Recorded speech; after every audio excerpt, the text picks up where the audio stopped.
З Пекіна высяляюць жыхароў. Дзе размясцілі арэшнік.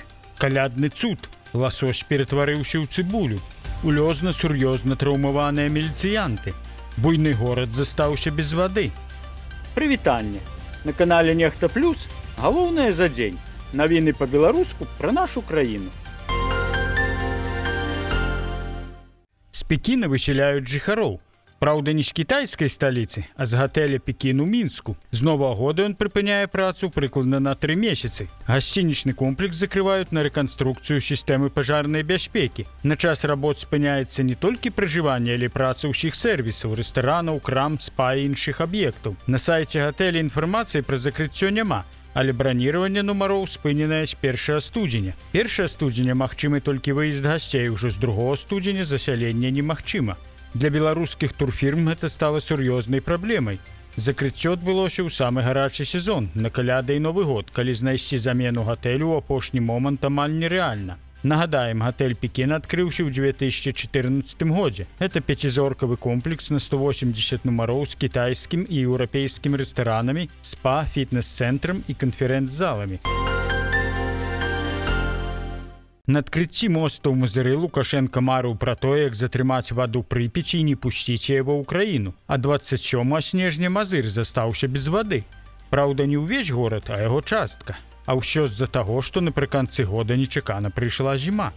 Причиной аварии явилась перелом водопроводной трубы в результате неравномерного движения грунта, связано с погодными условиями. Ориентировочное время устранения аварии 4-5 часов. Пакуль што для жыхароў аварыйных вуліц арганізавалі падвоз вады. Украінская выведка зафіксавала сотні замежных наймітаў у расейскім войску. На жаль, сярод іх нямала беларусаў. Паводле кіраўніка службы знешняй разведкі Украіны Олега Івашчанкі, толькі ў снежні ў расейскай арміі выявілі больш за 150 замежных наймітаў. Яшчэ каля 200 чалавек паводле выведкі рыхтуюцца далучыцца да расейскага войска. Большасць з іх грамадзяне постсавецкіх краін і так званага глобальнага поўдня. Сярод краін паходжання Беларусь, Таджикістан, Узбекістан, Куба, Кенія і Кітай. Іншаземцаў вярбуюць абяцаннямі грошай, спрошчана атрымання расейскага грамадзянства і амністыі для асуджаных. Масква, паводле Івашчанкі, свядома карыстаецца эканамічнай нестабільнасцю бедных краін і абмежаваннямі легальнай міграцыі, ператвараючы гэта ў інструмент ціску і кантролю. Акрамя таго, прыцягваючы замежнікаў, Расія спрабуе падаць вайну не як двухбаковы канфлікт, а як супрацьстаянне з удзелам незаходняга свету. Наяўнасць грамадзян Кітая, Кубы ці афрыканскіх краін актыўна выкарыстоўваецца ў прапагандзе як нібыта доказ міжнароднай падтрымкі. Раней украінскі праект «Хачу жыць» паведамляў, што на баку Расеі ваявалі не менш за 1338 грамадзян Беларусі. З іх 314 чалавек загінулі. Даследчыкі назвалі верагоднае месца размяшчэння расейскага ракетнага комплексу «Арэшнік» у Беларусі. Паводле аналітыкаў з Мідлберыйскага каледжа, «Арэшнік» мог быць разгорнуты на былым ваенным аэрадроме Крычаў-6 у Магілёўскай вобласці, непадалёк ад мяжы з Расеяй. Да такой высновы яны прыйшлі пасля аналізу спадарожнікавых здымкаў. Эксперты зафіксавалі расчыстку тэрыторыі, знос грамадзянскіх пабудоў і поўнае аднаўленне чыгуначнай галіны, якая вядзе проста да аб'екта. Асобны чыгуначны вузел, адзначаюць даследчыкі, тыповы для баз ракетных войскаў стратэгічнага прызначэння і можа сведчыць пра размяшчэнне стратэгічнай ракетнай зброі. Аэрадром Крычаў-6 не выкарыстоўваўся з пачатку 90-х гадоў. Раней там базавалася савецкая авіяцыя, апошнія гады тэрыторыю выкарыстоўвалі ў гаспадарчых мэтах. Але ўжо ў жніўні там пачаліся хуткія інфраструктурныя змены. Акурат у той час, калі з'явіліся заявы пра падрыхтоўку пазіцый для Арэшніка. Нагадаем, 18 снежня, выступаючы на так званым усебеларускім народным сходзе, Лукашенка заявіў, што Арэшнік ужо знаходзіцца ў Беларусі і заступіў на баявое дзяжурства. Пазней пра гэта ж ішла гаворка ў дакладзе міністра абароны Віктара Хрэніна. Нягледзячы на тое, што жніво даўно скончылася, у Беларусі працягваюць гарэць сушылкі. У аграгарадку Сухары Магілёўскага раёна загарэўся зернесушыльны комплекс. Паведамленне пра пажар паступіла раніцай 27 снежня ад работнікаў прадпрыемства. На момант прыбыцця ратавальнікаў назіралася адкрытае гарэнне. МНСнікі аператыўна ліквідавалі пажар, пацярпелых няма. Прычыны і абставіны здарэння высвятляюцца. На месцы працавалі 5 адзінак пажарнай тэхнікі.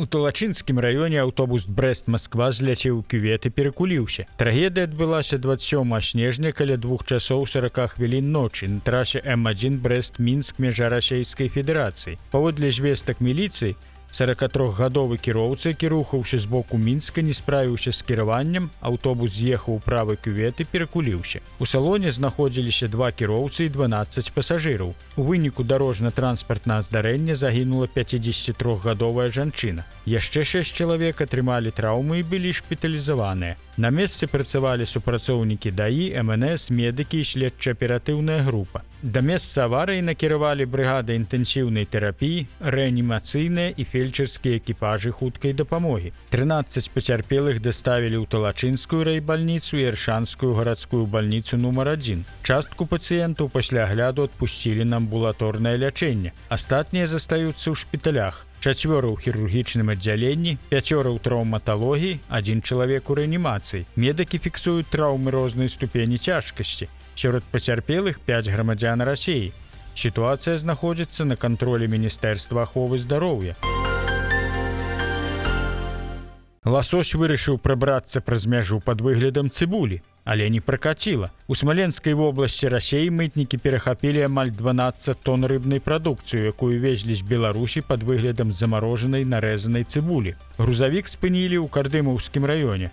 Кіроўца паказаў дакументы на цыбулю, але падчас агляду ў фуры знайшлі зусім іншыя – скрыні з хрыбтамі і брушкамі ласося. Рыбную прадукцыю перавозілі без суправаджальных дакументаў. Кошт грузу ацанілі больш як у 4,5 мільёны расейскіх рублёў. Гэта каля 57 тысяч долараў. Смаленская мытня ўзбудзіла крымінальную справу за незаконнае перамяшчэнне праз мяжу стратэгічна важных рэсурсаў. Кіроўцу цяпер давядзецца тлумачыць, як ласось раптам ператварыўся ў цыбулю. У Лёзні маральная шкода ператварылася ў зефіркі. Міліцыянты вырашылі матэрыялізаваць свае маральныя пакуты і канвертавалі іх у ласункі. Пакутаў, відатна, збіралася нямала, бо хапіла адразу на колькі юных штурмавікоў. Арыфметыка проста як міліцэйскі дручок. Чым мацней паводле справаздач пакутае далікатная псіхіка міліцыянтаў ад душэўных ран, тым больш цукеркаў дастанецца дзецям, якія збіраюцца стаць іх наступнікамі. Можна меркаваць, што пасля салодкага застолля душэўныя раны ў міліцыянтаў канчаткова загаіліся. У Пінску падчас рамонту дарогі рабочы не агарадзіў яміну і пакінуў яе без нагляду. 64-гадовую кіроўцу асляпіла сонца, і яна на сваім Міцубісі ўехала ў гэту яміну. Жанчына не пацярпела, але аўто было пашкоджана. Вінаватымі прызналі абодвух. Рабочыя аштрафавалі за парушэнне правіла ўтрымання дарог, жанчыну за парушэнне правіл дарожнага руху. Машыну і давядзецца рамантаваць за свой кошт. Беларусы хваляцца адзін перад адным у тыктоку навагоднімі падарункамі, якія атрымалі ад сваіх прадпрыемстваў. Некаторыя вельмі задаволеныя шчодрасцю сваіх арганізацый. Спасибо нашему директору, вельмі лепшы чалавек. Это нам дал вот такие вот гэтые працмаки всякие. А где подарунки еще с цукерками были?